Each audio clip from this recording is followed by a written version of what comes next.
દીકરીના અભ્યાસ માટે ઘરઘાટીએ માલિકના ઘરમાં ચોરી કર્યાની ઘટના પ્રકાશમાં આવી। અમદાવાદના પોશ ગણાતા સેટેલાઇટ વિસ્તારમાં આવેલ એક બંગલામાંથી ઘરઘાટીએ જ કરોડો રૂપિયાની ચોરી કરતા ચકચાર મચી જવા પામી હતી। પોલીસના હાથે જ પકડાઈ ન જાય તે માટે આરોપીએ આધાર કાર્ડ પણ નકલી બનાવીને આપ્યું હતું। જો કે ક્રાઇમ બ્રાન્ચે અંતે પશ્ચિમ બંગાળથી તેની ધરપકડ કરી। જાણકારી પ્રમાણે આરોપી રાજા ઉર્ફે મોન્ટુ ચૌધરી સેટેલાઇટ વિસ્તારમાં આવેલા સુમધુર સોસાયટીમાં એક જાણીતા વેપારીને ત્યાં ઘરઘાટી તરીકે નોકરી કરતો હતો, જ્યાં તેણે માલિકનો વિશ્વાસ કેળવી ચોરી કરીને ફરાર થઈ ગયો હતો।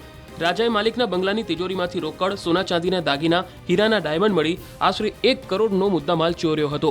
જો કે બનાવ અંગેની જાણ થતાં જ માલિક પોલીસ સ્ટેશને પહોંચ્યા હતા અને પોલીસે સીસીટીવીના આધારે તપાસ હાથ ધરી હતી। આરોપી વેસ્ટ બંગાળનો હોવાનું જાણકારી મળતા પોલીસ ત્યાં પહોંચી હતી અને પોલીસે રાજા ઉર્ફે મોન્ટુ ચૌધરીની ધરપકડ કરી હતી। ગઈ અઠવાડિયામાં સેટેલાઇટ પોલીસ સ્ટેશનમાં એક ઘરઘાટી ઓલમોસ્ટ 1 કરોડના ઉપરાંત ચોરી કરી ભાગી ગયો હતો અને જે એને ઓળખપત્ર આપ્યા હતા એ બધા ફેક ઓળખપત્ર હતા। છતાં પણ ક્રાઇમ બ્રાન્ચે આરોપીને શોધી કાઢી અને એને નાડિયા ખાતેથી ધરપકડ કરવામાં આવી છે।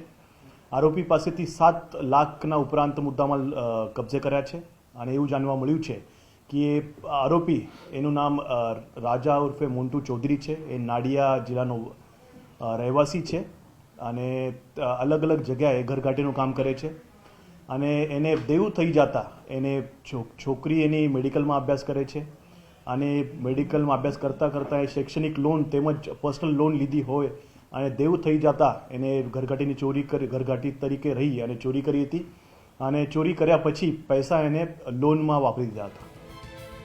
ઉલ્લેખનીય છે કે પકડાયેલ આરોપી રાજા ચૌધરી પોતાની પુત્રીને ડોક્ટર બનાવવા માંગતો હતો, જેથી તેણે મેડિકલના અભ્યાસ માટે લોન લીધી હતી। અન્ય કારણોસર લીધેલ લોનના નાણાં ભરપાઈ કરવા માટે તેણે ચોરીનો પ્લાન બનાવ્યો હતો, જેના માટે તે સેટેલાઇટ વિસ્તારમાં આવેલ એક બંગલામાં ઘરઘાટી તરીકે કામે લાગ્યો હતો, જ્યાં તેણે માલિકનો વિશ્વાસ પણ કેળવી લીધો હતો।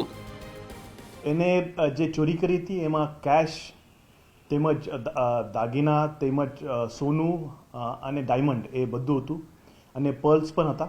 તો પર્લ્સ એને રાખી મૂક્યા હતા, જે સોનું એ પીગળી દીધું હતું અને એને હીરા છે, ડાયમંડ છે, એનો અંદાજા ન આવતા એને હથોડી દ્વારા એને ફોડી નાખવામાં આવ્યા હતા। જો કે ચોરી કર્યા બાદથી પકડાઈ ન જાય તે માટે પોતાની ઓળખના પુરાવા અને નામ પણ ખોટું આપ્યું હતું। અંતે તે પોલીસના હાથે પકડાઈ જતા પોલીસે સમગ્ર મામલે તપાસ હાથ ધરી છે।